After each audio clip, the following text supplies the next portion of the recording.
Guys, welcome back to our channel. ఈరోజు నేను పిల్లల సైతం కూడా చేసే స్పాంజీ కేక్ ఎలా తయారు చేయాలో చూపిస్తానండి. చాలా ఈజీ ప్రాసెస్లో ఎవరైనా తయారు చేసేయచ్చు. ప్రాసెస్లోకి వెళ్ళిపోదాం. ఫస్ట్ అయితే మనము 1/2 కప్ చక్కెర అయితే తీసుకుందాం. మిక్సీ జార్లో కప్ చక్కెర తీసుకున్నాం కదండి. 2 ఎగ్స్ అయితే తీసుకుందాం.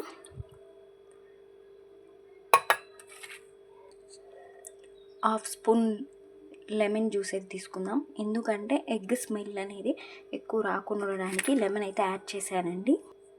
ఒక 1/2 స్పూన్ వెనిలా ఎసెన్స్ అయితే యాడ్ చేస్తున్నాను, జస్ట్ ఫ్లేవర్ కోసం అనమాట.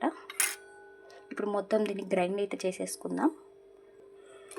ఈ విధంగా అయితే మిక్సీ పడితే ఈ విధంగా వస్తుందని. ఇప్పుడు దీన్ని ఒక బౌల్లోకి అయితే మనం సర్వ్ చేసుకుందాం. ఏ కప్పుతో అయితే షుగర్ని తీసుకుందామో ఆ కప్పుతోనే ఫుల్ కప్ తోటి మైదా తీసుకుందామండి. యాస్టీస్గా ఈ పౌడర్ని ఇందులో అయితే వేయకూడదు. కొంచెం దీన్ని మనం జల్లి పట్టుకొని వేసుకుందాం. అలాగే 1 టేబుల్ స్పూన్ బేకింగ్ పౌడర్, అలాగే 1/2 స్పూన్ బేకింగ్ సోడా అయితే వేసుకుందాం. ఇప్పుడు దీన్ని మొత్తం ఈవెన్గా అయితే స్ప్రెడ్ చేసుకుందాం. ఇలా మొత్తాన్ని కలిపేద్దాం.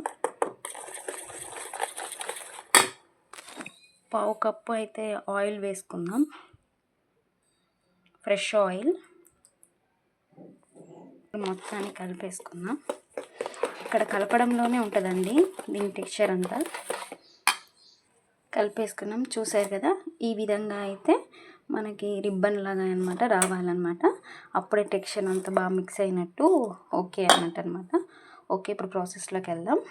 ఈ విధంగా ఒక పాత్ర అయితే పెట్టుకొని ఒక స్టాండ్ అయితే పెట్టుకున్నామండి. ఇది కొంచెం హీట్ అయ్యాక మనం దాన్ని పెట్టుకుందాము. ఎలాంటి ఓవెన్ లేకుండా అయితే నేను కేక్ని తయారు చేస్తున్నాను. ఇది చిన్న పిల్లలు కూడా ఈజీగా అయితే తయారు చేసేయచ్చండి. ప్రాసెస్ అది చాలా ఈజీ. ఇలా మందపాటి గిన్నె ఒకటి తీసుకొని ఆయిల్ అంతా స్ప్రెడ్ చేశాను. ఇప్పుడు కొంచెం మనం ఈ మైదా పిండిని కూడా స్ప్రెడ్ చేద్దాం. ఇప్పుడు మనం తయారు చేసిన దీన్ని మొత్తం ఇందులో అయితే వేసేసుకుందాం. ఈ విధంగా అయితే వేసుకున్నాం కదా. ఇప్పుడు పైన మనం టూటీ ఫ్రూటీలు అయితే యాడ్ చేసుకుందాం. ఓకే ఫ్రెండ్స్, ఇప్పుడు దీన్ని మనము బౌల్లో అయితే పెట్టేసుకుందాం. ఇది కొంచెం హీట్ అయింది.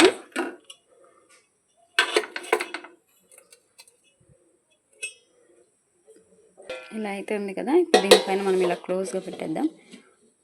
నేను ఓవెన్ వాడట్లేదు, కుక్కర్ వాడట్లేదండి. మీడియం ఫ్లేమ్లో అయితే మనం దీన్ని కుక్ చేసుకుందాం. ఓకే ఫ్రెండ్స్, కేక్ అయ్యాక చూసేద్దాం. ఓకే అండి, ఇప్పుడు మనం టెస్ట్ చేద్దాం కేక్ కుక్ అయిందా లేదా అని. ఇలా చాక్ అయితే ఏం అంటుకోలేదు, అంటే కేక్ రెడీ అయిపోయినట్టే. ఓకే, ఫైనల్గా కేక్ అయితే ఇలా వచ్చేసిందండి.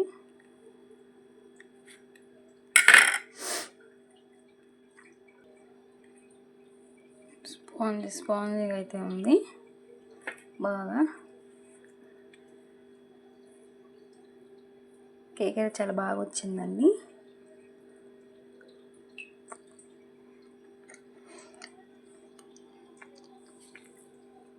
టేస్ట్ కూడా యాస్టీస్ బేకరీ స్టైల్ అయితే ఉంది. చాలా బాగుంది కేక్. సింపుల్గా అండి, చిన్న పిల్లలు కూడా ఈజీగా చేసేయచ్చు. ఓకే ఫ్రెండ్స్, ఈ వీడియో కానీ మీకు నచ్చితే లైక్ చేయండి, షేర్ చేయండి, సబ్స్క్రైబ్ చేయండి.